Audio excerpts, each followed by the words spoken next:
Olá pessoal, sejam todos muito bem-vindos para esse vídeo de monitoria da disciplina História do Direito. Bom, a começar a gente vai falar bastante e vamos discutir bastante sobre aquelas 10 questões que eu e o professor colocamos para vocês no grupo da sala. Vamos fazer assim uma dinâmica um pouco diferente, porque eu vou ler as questões e a cada questão eu vou discutir qual é o gabarito correto e por que que as outras alíneas não são as corretas. Depois desse momento, a gente vai passar por uma breve explicação da matéria, e eu falo breve porque não vai abranger toda a matéria, e sim os principais pontos, principalmente aqueles que mais pegaram a turma durante as aulas, aqueles que realmente possuem uma certa dificuldade para possuir ali uma desenvoltura legal para a prova, tá? E só assistir esse vídeo também não vai fazer com que vocês consigam fazer a prova. Então, esse vídeo é um acessório, somente ele não vai funcionar para estudo. Então, eu peço que vocês leiam o material disponibilizado, façam as questões, mas principalmente assistam os vídeos de apoio que foi colocado no material e também que vocês consigam ter acesso ao caderno. O caderno é muito importante, ele é a principal ferramenta de estudo de vocês. E só uma observação antes de nós então começarmos.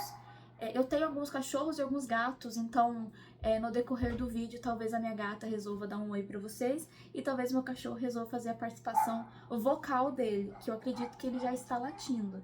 Então eu peço a compreensão que realmente a gente não consegue controlar os bichinhos, né?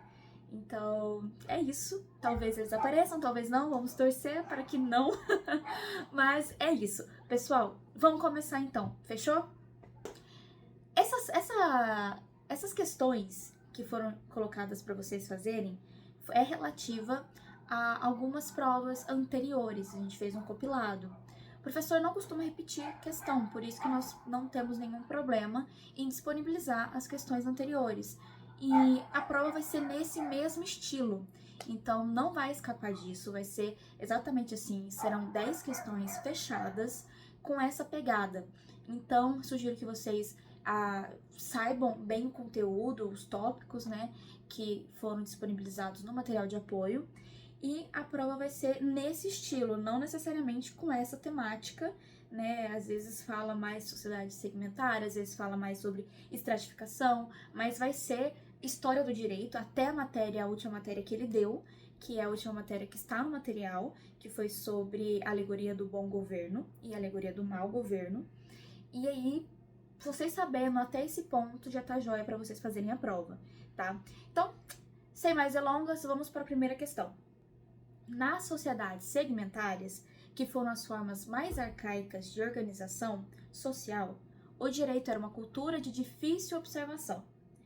Especialmente porque, diante de estudos mais recentes, a cultura do direito pressupõe um certo estágio civilizacional. Isso significa, dentre outras coisas, que essa primeira questão, o professor ele quer que vocês consigam identificar, principalmente focado em sociedades segmentárias. Então, vocês vão pegar ali no material de apoio a parte de sociedades segmentárias. Se vocês lerem aquele tópico, vocês já vão conseguir responder essa pergunta, tá? Bom, vamos lá. Letra A. O brocardo, ubi societas ibi jus, não é verdadeiro. Por quê? Pois, para existir direito, são necessários alguns pressupostos civilizacionais mais avançados do que o mero comportamento de recursos ou espaços geográficos. E essa é a opção correta no gabarito. Por quê? Porque esse brocardo é onde há sociedade, há o direito, é isso que significa esse ubi societas ibi jus, ele não inteiramente é aplicável às sociedades segmentárias. E não que não tinha uma certa organização jurídica formal. O direito, como a gente conhece, ele pressupõe um certo estágio civilizacional com normas bem estruturadas, a aplicação ali regular.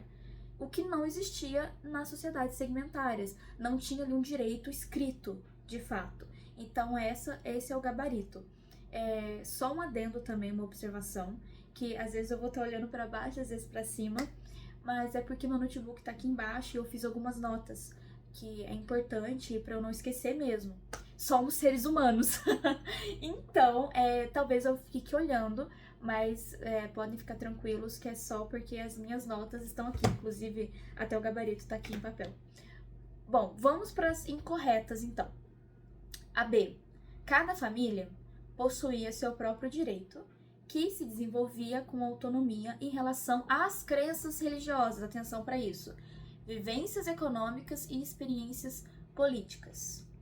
Tá errado porque na sociedade segmentária, as famílias, por mais que elas fossem uma organização social, elas não eram autônomas. A religião e a economia e como é que eu vou explicar? A política da época, não a política como a gente conhece hoje, mas a política da época, elas eram assim muito interligadas e eram bem estruturadas, elas eram muito bem enraizadas. E as famílias, elas não criavam pequenos núcleos de direito, elas seguiam mesmo o que a religião, principalmente a religião, mas a política, a economia da época, elas regiam. Por isso que ela tá errada, tá? Não tinha essa separação clara entre essas esferas, era tudo muito interligado. B. As famílias relacionavam-se de modo harmônico entre si porque regulavam a disputa por bens escassos, através de normas jurídicas por elas aceitas como válidas. Tem duas coisas aí. As famílias, elas não se relacionavam necessariamente de uma forma harmônica. A gente pode pegar como exemplo, deixa eu ver, Game of Thrones. Não que era dessa época, mas você pode ver que é algo mais antigo. Então as famílias, elas tinham uma certa rivalidade e não necessariamente seriam harmônicas. Um outro exemplo que a gente pode usar para lembrar, não que era, mas é o caso da rivalidade da família de Romeu e Julieta. Então isso já vem lá de trás, sabe? Não é algo que surgiu na Idade Média, surgiu ali nas sociedades segmentárias mesmo. As famílias, elas eram um núcleo e nem sempre elas eram harmônicas, então o erro já tá aí. Mas aí vem as disputas por recurso, né?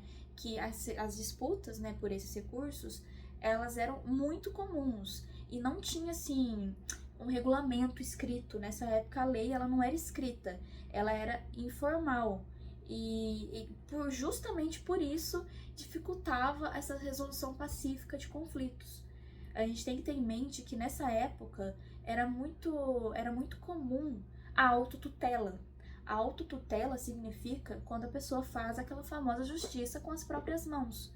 Então, os costumes da época regiam o que a gente chama de política hoje. Então, para eles não existia uma lei. Código Penal, artigo 121, matar.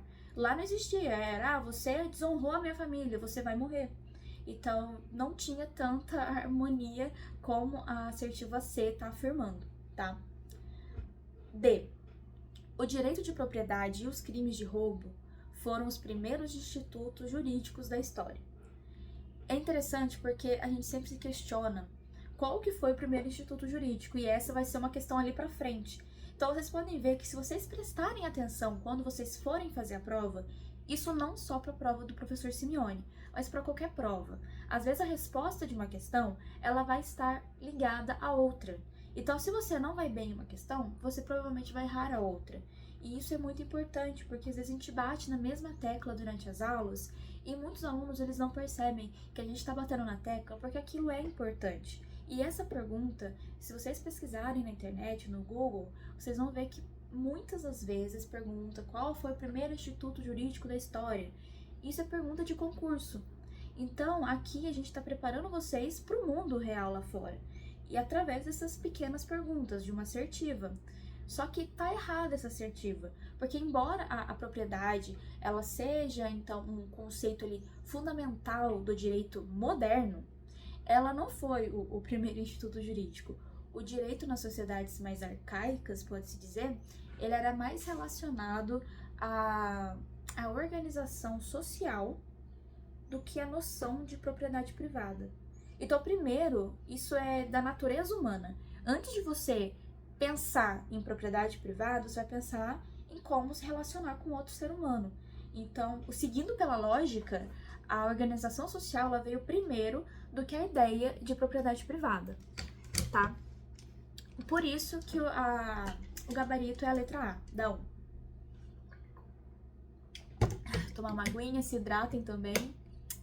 O ar está muito seco, não temos previsão de chuva, então tomem água. Bom, questão 2. Com o surgimento das primeiras cidades, se desenvolveu também uma assimetria social entre o centro e periferia, ao qual logo desencadeou uma nova estrutura social de segregação e diferenciação baseadas em estratos. Desde então, as sociedades estratificadas desenvolveram uma concepção genuína de direito, que, embora diferente de um lugar para o outro, possuía algumas características em comuns. Observe as alternativas abaixo e assinale as corretas. Vocês estão vendo que sempre vai ter um textinho explicando e a questão abaixo sobre esse textinho. Então aqui a gente vai falar então sobre estratificação social, tá? Com o surgimento das primeiras cidades. Alternativa A. A ordem jurídica, que antes nas sociedades segmentárias era fragmentada e pulverizada no âmbito doméstico de cada família, é o que eu falei antes, cada família tinha o seu núcleo social. Então, âmbito doméstico de cada família, nas sociedades estratificadas, que é de, gente, pelo amor de Deus, segmentar é uma coisa, estratificada é outra. Por isso, essa questão quer saber se vocês sabem isso, tá? A diferença entre uma sociedade segmentária e uma diferente de uma sociedade estratificada. Então, nas estratificadas, conquista seus primeiros impulsos de generalização, de modo que, nas sociedades estratificadas, que pela primeira vez na história se passa a ter um direito igual para todos. Tá errada, porque apesar de ter um início ali de generalização, o direito ele não era igual para todos. É diferente do que a gente tem hoje, que ainda a gente luta, né, para que ele seja igual, a gente ainda não consegue. Imagina lá atrás, né? Então ainda existiam diferenças jurídicas bem significativas e por isso que chama extrato social. Nas sociedades segmentárias, eles seguiam uma lei que ela ocupava ali todo um espaço e cada família tinha o seu núcleo social. Então, mais uma vez, como esses indivíduos conseguiam viver entre si. Então, essa foi a lei deles era voltada para a relação interpessoal. Agora, nas estratificadas, já começou a pensar, quando vocês pensam em extrato social, vocês têm que relacionar diretamente com a ideia de diferença social, discrepância social. Extrato social não é generalizar, é completamente oposto. Então, por isso que a A está errada. B. Na estratificação, a ordem jurídica se divide de acordo com os estratos sociais e se desenvolve no âmbito de cada estrato, como aconteceu, por exemplo, no direito romano, com o jus civile dos patrícios e o jus gentium dos plebeus. Gente, isso está perfeito. É o exemplo de sociedade estratificada. O direito ele se desenvolveu, então, de uma forma segmentada entre os diferentes estratos sociais. E um exemplo clássico desse estrato social que vocês podem relacionar é o direito romano, que no material nosso está ali para frente, logo após a explicação do que seria um extrato social. E o direito romano, ele simplesmente estratificou tudo, ele separou os cidadãos romanos dos estrangeiros. Isso, né, no resumo, a gente vai verificar isso.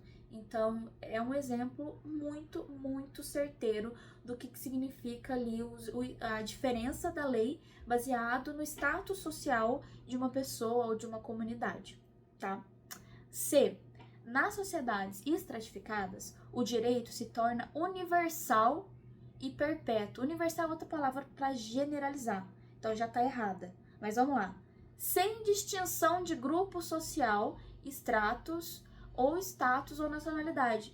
Ele falou completamente o contrário do que é uma sociedade estratificada. Estratificada é tudo menos isso. É exatamente o contrário, né? Estratos vai dividir as pessoas em grupos, em status, e aí vai se criar leis para diferentes grupos. D. Nas sociedades estratificadas, o direito à vida constitui um dos pilares mais importantes da ordem jurídica, do qual decorrem todos os demais direitos e obrigação.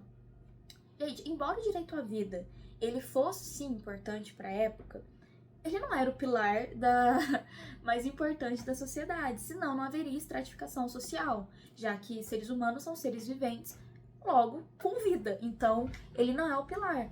O direito estava mais concentrado na manutenção da ordem social e dessas relações de poder do que de fato na vida da pessoa. Embora isso também era importante, mas não para todos. 3. Na diferenciação funcional, cujo processo inicia-se na modernidade, o direito sofre profundas transformações, dentre os quais... Não precisa nem explicar. Alternativa A. Ele se diferencia, no caso, o direito, né? Se diferencia funcionalmente da política, moral, religião, economia, conquistando autonomia operacional e se desenvolvendo a partir de uma complexidade própria e autoestruturada. Essa é a correta. A diferenciação funcional é uma característica mais das sociedades modernas. O direito, então, ele vai passar a ser independente de outras esferas sociais, como a moral, a política, a religião, e ele vai se desenvolver com autonomia operacional com as regras próprias. Antigamente, o direito nas sociedades segmentárias, eles eram, como eu falei, eles eram muito intercalados, eles se misturavam. Nas sociedades modernas, o direito passou a ser um instituto próprio. Então, às vezes é difícil quando a gente lê uma alternativa entender o que significa autoestruturada, conquistando uma autonomia operacional. Exatamente, o direito ele passa a ser uma instituição única e a partir desse direito que antes tinha várias coisas que era uma só, o direito ele passa a ser uma coisa e ele consegue se autorregular, não, mas ele consegue se autoestruturar. Então, é isso que a alternativa quer dizer. Então, o direito ele passa a ser algo mais singular e não andar junto como se fosse uma coisa só com a política e a religião, embora sofresse interferência.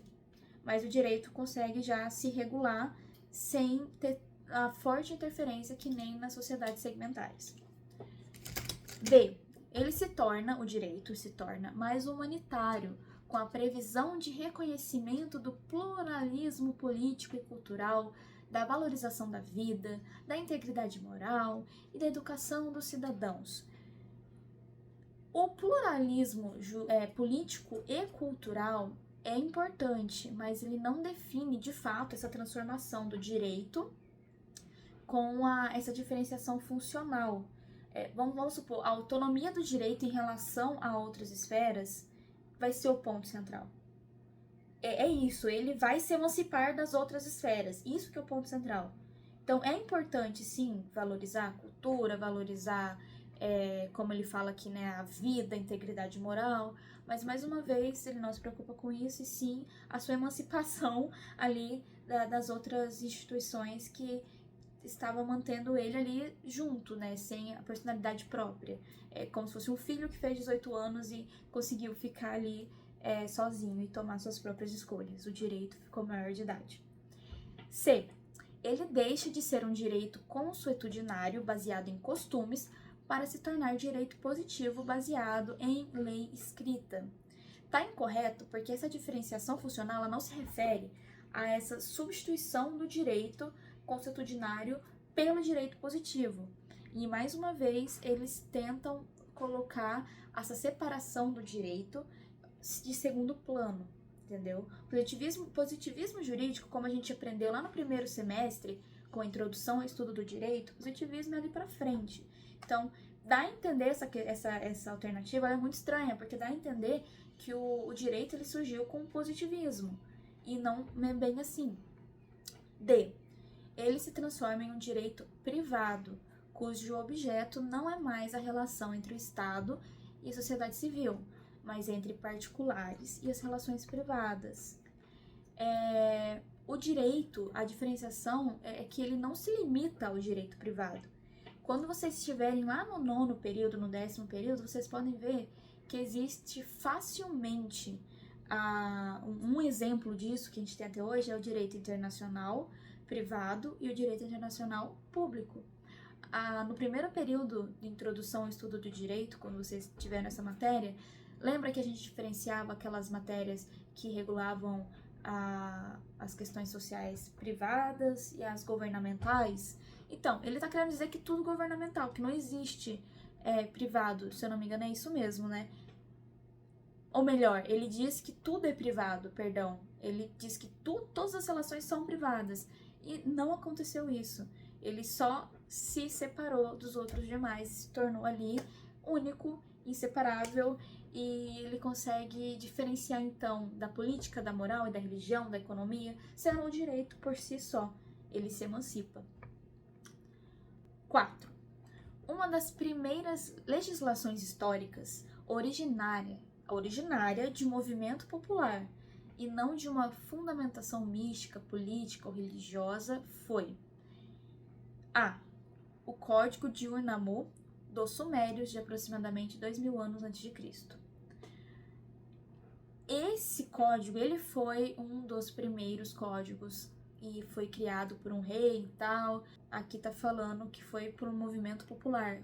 Esse código foi criado por um rei e não por um movimento popular, embora ele tenha sido um dos primeiros códigos. Então, corta a A. B.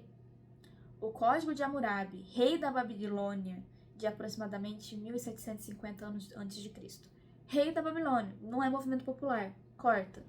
Já tá na própria alternativa, ele foi feito por um rei da Babilônia. Não é movimento popular. Lei das 12 Tábuas da República de Roma. Essa sim foi a primeira legislação romana codificada que surgiu como movimento popular, especialmente ali pela pressão que os plebeus exerceram, né, sobre os patrícios, que eles exigiam mais transparência nas leis, e não tinha nenhum fundamento místico e político, religioso que interferia na legislação. Então, isso foi um movimento popular porque foi dado pela pressão que os plebeus exerceram em cima dos patrícios, tá? Isso também vocês vão ver na nossa próxima etapa, que vai ser a revisão da matéria mesmo, que aconteceu exatamente isso. Roma tinha várias diferenças sociais, várias estratificações ali, e os patrícios estavam no alto escalão, enquanto os plebeus aqui eram meros mortais, como todos nós hoje somos. Então eles exerceram uma pressão, principalmente porque eles eram maioria, e aí, através dessa certa pressão, os patrícios criaram, então, a Lei das 12 Tábuas. O Corpus Ius Civile de Justiniano, imperador do Império Romano. O código, ele foi uma compilação de leis que já estavam sendo exercidas durante o Império. Não foi um movimento de origem popular. O código, ele se juntou algumas leis que estavam sendo aplicadas já, e por isso chama código, né? A codificação seria abarcar com aquelas leis que já estavam sendo colocadas em prática. 5. Uma das experiências jurídicas mais antigas da humanidade pode ter sido A. Casamento. B. Contratos de escambo, que é a troca. C. Direito de reciprocidade. E D. Reciprocidade. Então, a reciprocidade, ela vai ser um dos mais antigos e básico da interação humana. Então, é algo muito... É como se fosse uma relação hoje privada entre um contrato de bens de serviço, um contrato de compra e venda, mas ainda na época não existia a palavra contrato e não existia uma lei formal que estabelecesse legalmente o que seria um contrato, mas era o que a gente chama hoje de um contrato, tá? E é muito interessante, é importante, tá? Olha bem pra mim, importante que no material ele tem falando sobre o casamento, sobre como que funcionava o casamento. Eu não vou aprofundar aqui agora, porque o vídeo já tá grande, a gente tá na metade ainda das questões, mas o casamento ele mudou ao longo dos tempos. E o professor, em sala de aula, até questionou alguns alunos em relação do que eles pensavam ser o casamento. Então, talvez essa questão ela pode estar em questões de prova, em questões ao longo da vida de vocês. Não estou preparando vocês somente para essa prova. É um conselho de quem já formou e está fazendo mestrado, que a história das relações sociais é muito importante. Então, verifiquem essa história do casamento. Não estou afirmando que vai cair na prova, até porque eu não tenho acesso à prova. Eu só tenho ali depois para ajudar vocês mesmo, para fazer a correção em sala de aula, né? Eu vejo a prova de vocês, mas antes da prova acontecer eu não tenho acesso, mas eu julgo ser algo importante, tá? Que é o conselho de amiga mesmo, né? Quem avisa amigo vê bastante sobre essas relações interpessoais e sobre a história do casamento, que tá no material, tá bom? Questão 6. A virtude da prudência da cultura jurídica medieval significa, dentre outras coisas, virtude da prudência na cultura jurídica medieval. Já vamos então para o direito medieval. O professor Simeone explicou o direito medieval no livro que ele escreveu. Eu vou até pegar, só um minuto. O professor ele vai explicar sobre o direito na Idade Média com um livro que a gente fez até, não é uma lista para pessoas que querem adquirir. Ele é muito bom, ele é fininho e ele é perfeito. Se vocês têm acesso, leiam também, porque ele tem várias gravuras, ele pega trecho por trecho do livro e analisa o que cada imagem está fazendo. E isso, Júlia, mas a arte não tem nada a ver com a história do direito. Tem tudo a ver. A arte é um reflexo da vida humana. Então ele pega assim a arte, que é uma coisa super legal, que é essa alegoria, e ele consegue explicar o direito na Idade Média através de figuras. É o famoso quer que eu desenhe para você entender? Então esse livro aqui ele explica tudo o que vocês precisam saber sobre a Idade Média. Júlia, final de semana agora, já a prova, né? Segunda-feira, só tem esse final de semana. Não tenho tempo para ler esse livro. Embora seja muito fino, eu sei que vocês têm várias outras coisas para fazer. Então, é o seguinte. Tem um vídeo do professor no YouTube que ele explica sobre essa alegoria do bom e do mau governo, que também tá o link no material de apoio. Então vão lá, assistam o vídeo, deixem o joinha nesse daqui e no vídeo sobre este livro aqui, que vocês não vão se arrepender e é um ótimo preparativo para a prova. Porque é muito chato, às vezes, ficar só lendo leis. A gente que tá começando agora no direito, né? Vocês que estão no segundo período, às vezes é muito chato. Então, é cansativo pra nossa cabeça. E às vezes aprender de uma forma super diferente, através de obras de artes, afrescos, e assim, e visualizar como era realmente as coisas na época é muito mais interessante. O dever de paciência e perseverança na relação prática do direito. Então, a virtude da prudência na cultura jurídica medieval significa, entre outras coisas, o dever de paciência e perseverança na realização prática do direito. A paciência e a perseverança, elas são virtudes, mas elas, assim, ainda, deixa eu ver até o que eu coloquei aqui, elas não capturam um conceito mais amplo de prudência, que inclui, então, a análise das consequências. Então, essa paciência e perseverança é virtude, mas elas, assim, não capturam um conceito mais amplo do que seria, então, essa prudência na cultura medieval. B.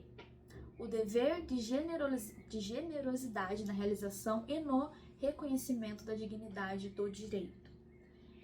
A generosidade, ela não é uma característica essencial da prudência na aplicação do direito. Ela não é. Generosidade, não, tá?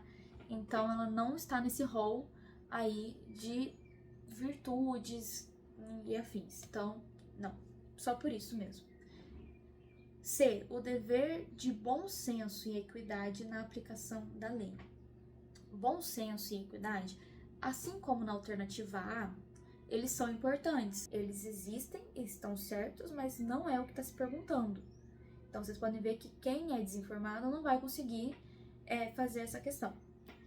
Então, por último, que é o gabarito, o dever de cautela, cuidado, sabedoria e análise do passado presente e futuro das consequências da decisão. Isso matou a questão a pau.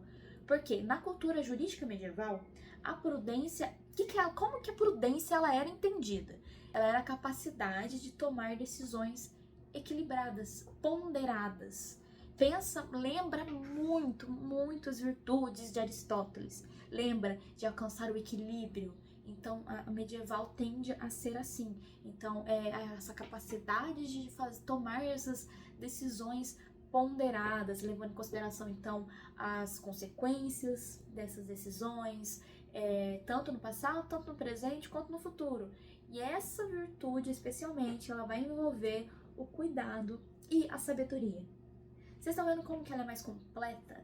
Como que ela realmente consegue transcrever o pensamento na Idade Média? Entende? Por isso que as outras estão erradas e por isso que ela é certa, tá bom? 7. Pouco se sabe, aí já é sobre Roma, vamos lá. Pouco se sabe sobre o jus gentium da cultura jurídica romana, porque, como todo direito plebeu, ele era baseado em uma cultura de oralidade, já que poucos plebeus sabiam ler e escrever.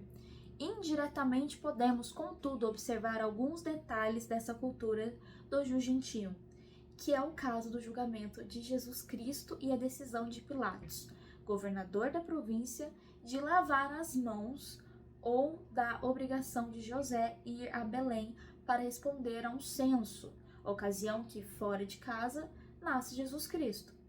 Desses relatos bíblicos pode-se inferir que o professor ele deu exatamente esse exemplo na sala de aula, isso que é engraçado. Se eu não me engano, na penúltima aula ou na última aula, antes de eu enviar o material para vocês e de terminar a matéria desse primeiro bimestre, do segundo semestre, ele falou exatamente sobre essa obrigação que José teve de ir para Belém responder a um censo. Então, desses relatos bíblicos, pode-se afirmar que os romanos utilizavam o direito para dominar os territórios por eles conquistados, não apenas no nível econômico, mas também para impor a cultura, a arquitetura, religião e a língua latina para todos os povos dominados. Gente, os romanos eles não impunham diretamente a sua cultura nos povos dominados, religião, língua e afins. Eles permitiam um certo grau ali de autonomia cultural. E por isso que o Império Romano ele é estudado até os dias de hoje em relação à dominação, porque eles não impunham ali o que eles pensavam, principalmente na questão cultural, da língua, da religião. Eles deixavam, desde que vocês pagassem o seu imposto e soubessem que ali sim estava dominado pelo Império Romano, para eles estava tudo certo. Então por isso que essa alternativa está errada. B. Os romanos permitiam os direitos, religiões e culturas locais, certo?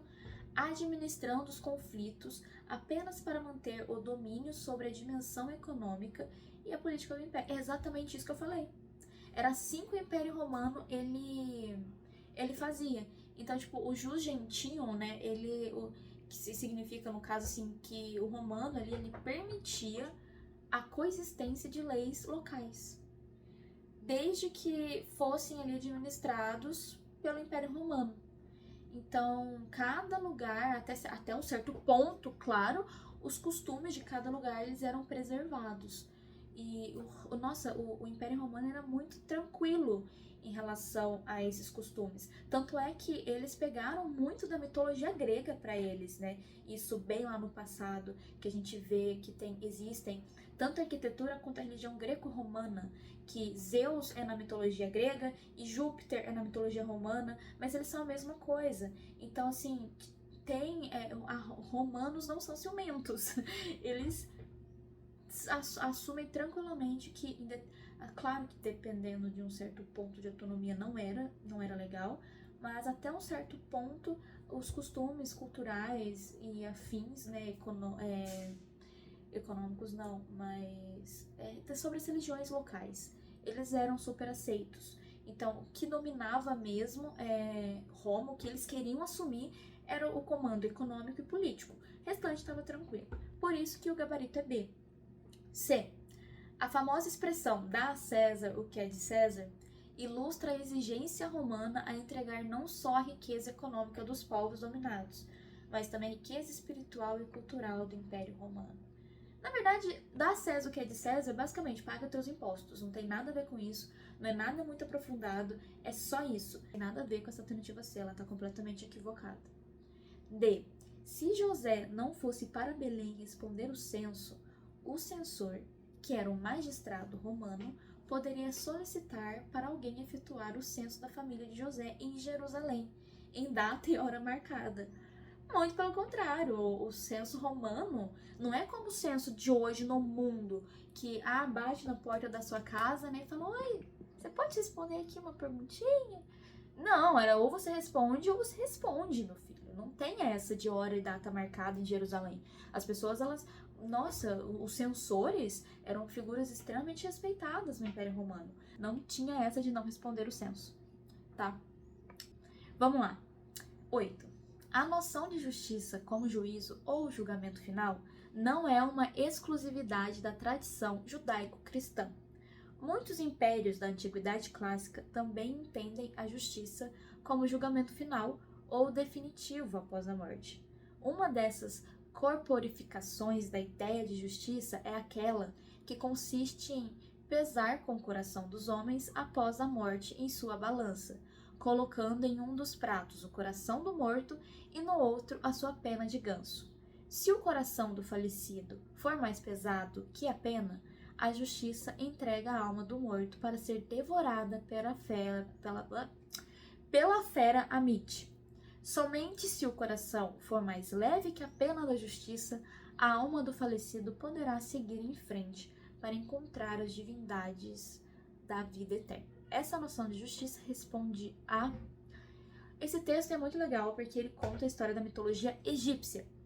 E lembro em sala, porque eu estava na sala de aula nesse dia, que a gente colocou até no quadro assim a figura dela, a balança de um lado. No material de apoio, nessa parte da matéria, também tem a figura ilustrativa, né, de Amite do lado e a fera gigante, que parece, se eu não me engano, um crocodilo, né, que estava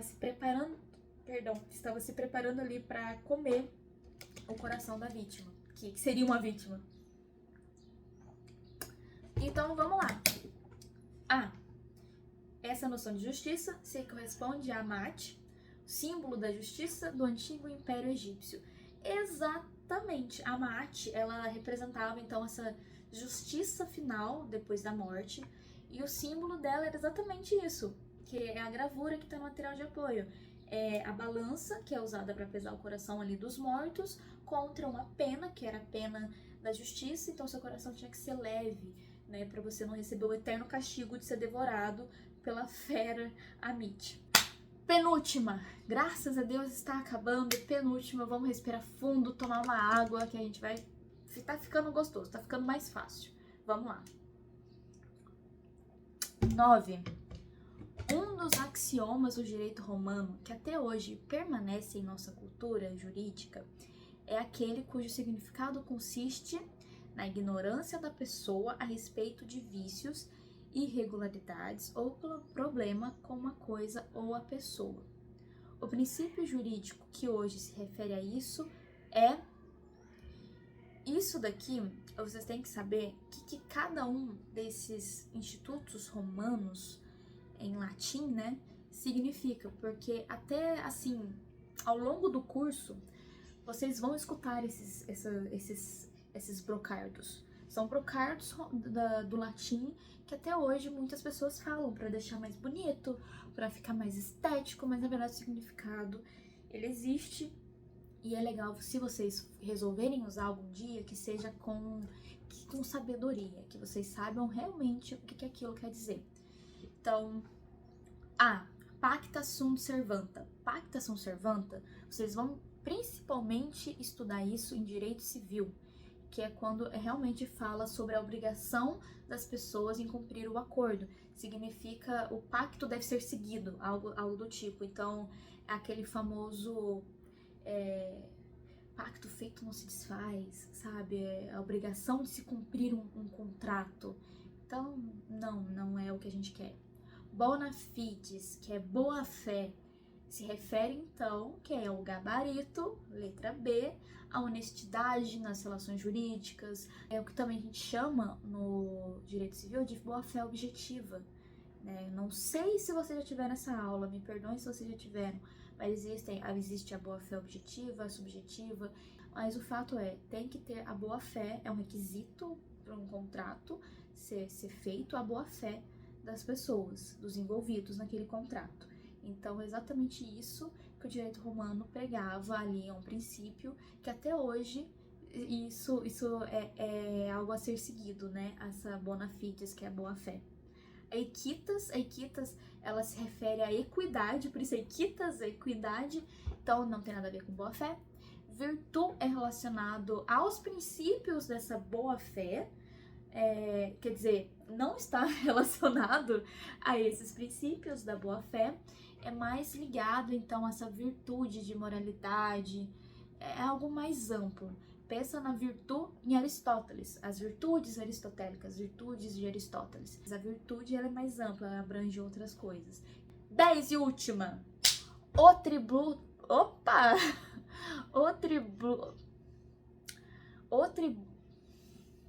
O tribuno da plebe na cultura jurídica romana possuía uma imunidade absoluta, inclusive em sua vida pessoal, estando literalmente acima da lei ou imune à lei.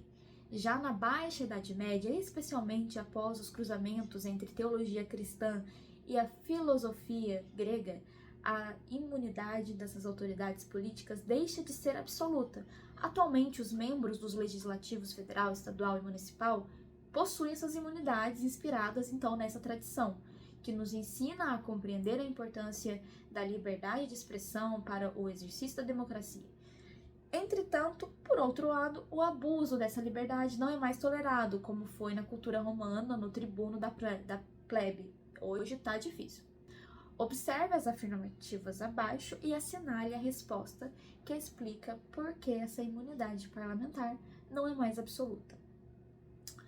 Tá, vocês fizeram até debate sobre esse tema, então vocês têm obrigação de acertar se cair uma questão dessa na prova. E é bem provável que caia, porque é uma questão muito recorrente de concurso. Mas vamos lá. Envolve liberdade de expressão, que é super atual, envolve essa imunidade parlamentar, que também está muito atual. Então junta dois assuntos super atuais e forma um megazord ali, que é um prato cheio na mão do avaliador. Explica por que a imunidade parlamentar não é mais absoluta. Porque a liberdade de expressão não é mais necessária para a qualidade da democracia. Eu preciso falar alguma coisa? Que essa não é certa. Tá. Liberdade e democracia, elas andam juntas, gente. A gente tá numa sociedade democrática de direito que a liberdade, ela, inclusive, está saindo no STF um assunto sobre transfusão de sangue e liberdade de escolha sobre isso para as testemunhas de Jeová. E foi votado em maioria que as pessoas, elas têm a liberdade de escolher fazer a transfusão ou não.